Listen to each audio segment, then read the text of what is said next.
The courtroom felt like any other morning.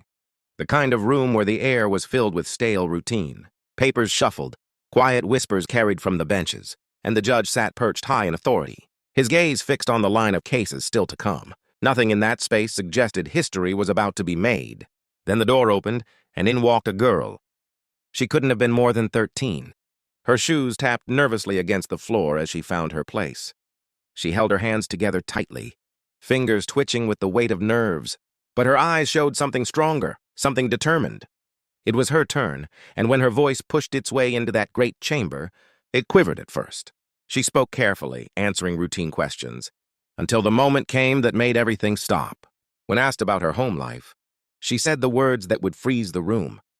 "My mom is a Navy SEAL." For a second, silence fell sharp and heavy.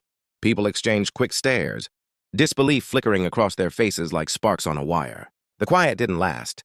A small ripple of laughter coughed out from the back.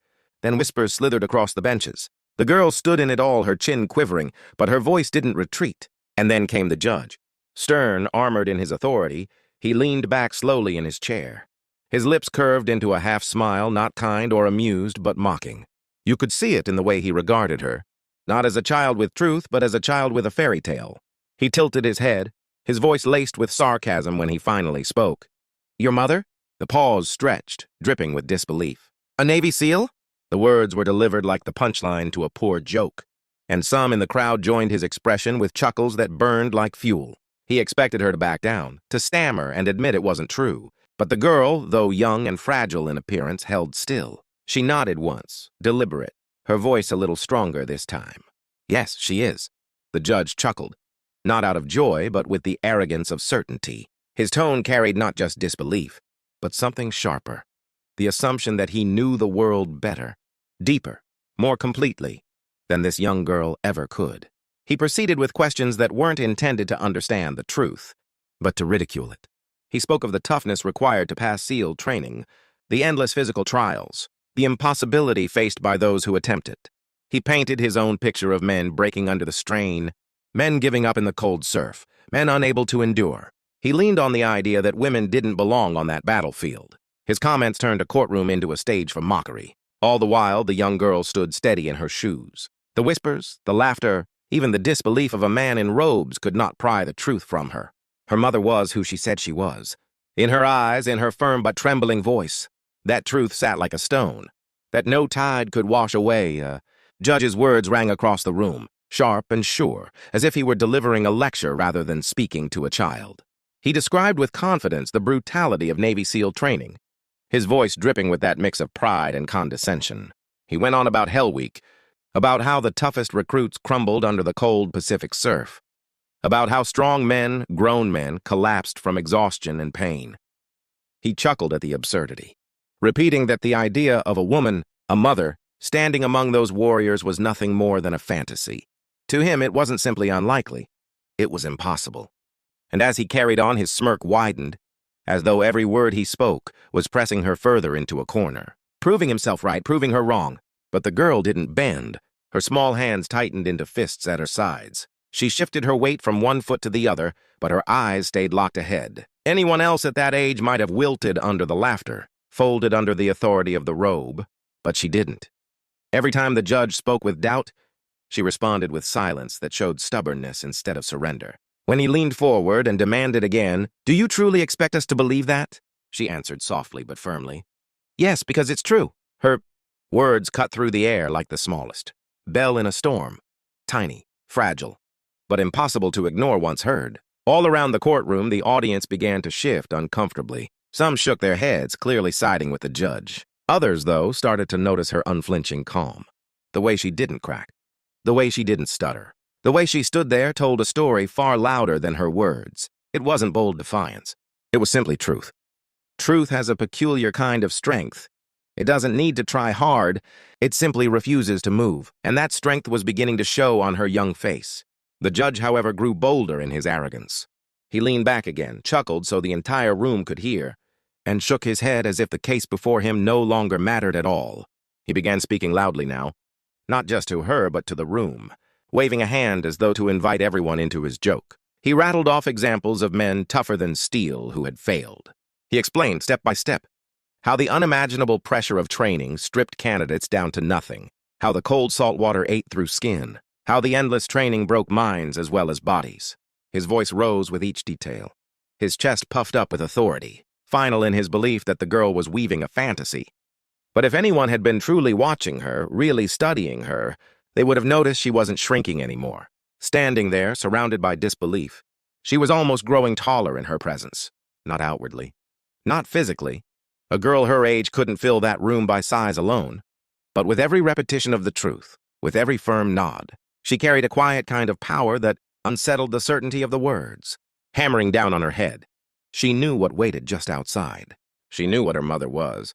She knew reality didn't need permission to surprise the judge. And so she stood, eyes steady, calm, the stillness before a door swings open.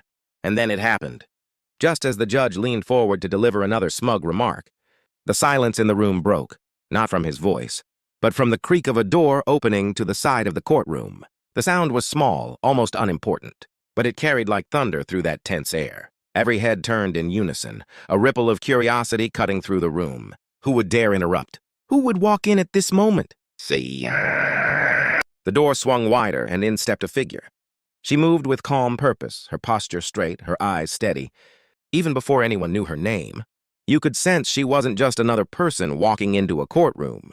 Something about the way she carried herself commanded attention, without asking for it. Her boots hit the floor in an even rhythm, each step as measured as a heartbeat. She wasn't smiling, but she wasn't angry either, only focused. Collected, the way someone looks when they have nothing to prove, but will prove everything simply by being there. See. Behind her, the room seemed to darken and sharpen all at once. Several more figures entered, men who looked cut from iron, broad shoulders. Steady gazes, quiet confidence. They didn't need uniforms for people to know who they were. They didn't walk in loose or lazy. They moved like a unit, sharp and precise, like muscle memory was guiding every step. There was no hesitation, no swagger, just a serene strength that took over the space. And at the front of them all, leading, was the girl's mother. See. For a moment, the judge's face froze. His smirk died instantly, as though someone had ripped the expression clean off. His eyes darted from the woman to the men behind her, searching for a way to process what he was seeing. The crowd, too, shifted from whispers of mockery into a silence so complete it almost rang in the ears. The truth had walked into the room, and it wore the calm, commanding presence of a Navy SEAL. See. The girl who'd endured every laugh and every sneer straightened with pride. Her lips curled into the faintest smile, relief and vindication lighting her face. She didn't need to say a word. The sight of her mother was the loudest proof imaginable. She held her mother's gaze for a brief second, receiving back a quiet nod, the kind of reassurance only warriors and daughters can exchange. Meanwhile, the judge shifted uncomfortably in his chair, the weight of the moment pressing down harder with every tick of the clock. His earlier jokes about Hell Week, about toughness, about impossibility, seemed to hang in the air like smoke he couldn't clear. Every word he had spoken felt thin and empty under the fact staring him in the face. He had been wrong, not just wrong, but loudly, publicly wrong.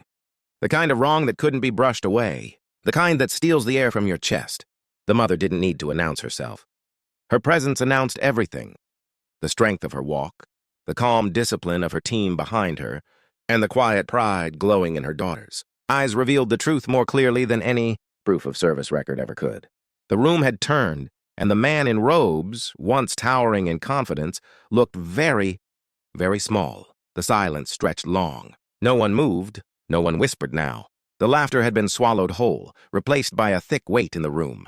Even the sound of breathing felt too loud against the hush. The girl's mother stood effortlessly in that space, her presence alone commanding more authority than the judge's gavel ever could. Her eyes didn't dart. They didn't need to.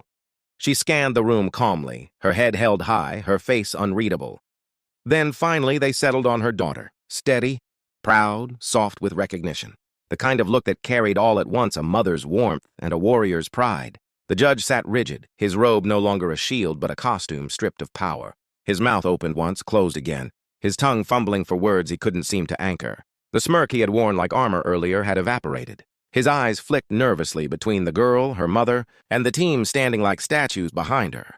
The weight of their presence left him cornered, and every inch of arrogance leaked away. For the first time, he looked very human, very small, and very aware that he had mocked something he didn't understand. The girl shifted slightly, no longer kicking her shoes or fidgeting. Instead, she stood tall, mirroring the quiet confidence that had just walked in the room. Where a moment ago she had looked like a child under siege, she now seemed almost crowned by truth. Her courage had been justified in the most undeniable way possible. Those who had laughed earlier avoided her gaze now, some bowing their heads, some simply staring down at their hands as if ashamed of what they had assumed. Her mother didn't raise her voice, didn't need to announce a single fact. She didn't declare her service or cite her achievements. There are some truths so powerful they don't require explanation. They exist in the atmosphere, undeniable, immutable. That was the truth now filling the room. The reality of a Navy SEAL who happened to be a mother, the reality of a young girl who had carried her truth unshaken against doubt, and the reality of pride silencing arrogance. The team behind her stood firm, their eyes forward, their posture unflinching. They didn't glare, didn't scold, didn't grin in satisfaction.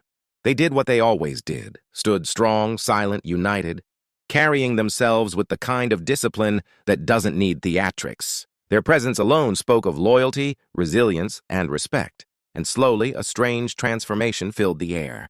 The same people who had doubted began to simply stare in awe.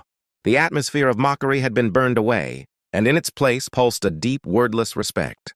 The judge finally cleared his throat, but the sound cracked as though his voice had betrayed him. He pressed his papers together, shuffled, avoided her eyes. For once, the robe could not save him. The room no longer belonged to him. It belonged to truth, and to the girl and her mother who embodied it together. The courtroom seemed to breathe differently now, charged not by authority, but by the kind of unshakable dignity that makes you walk out of the building, remembering it for the rest of your life.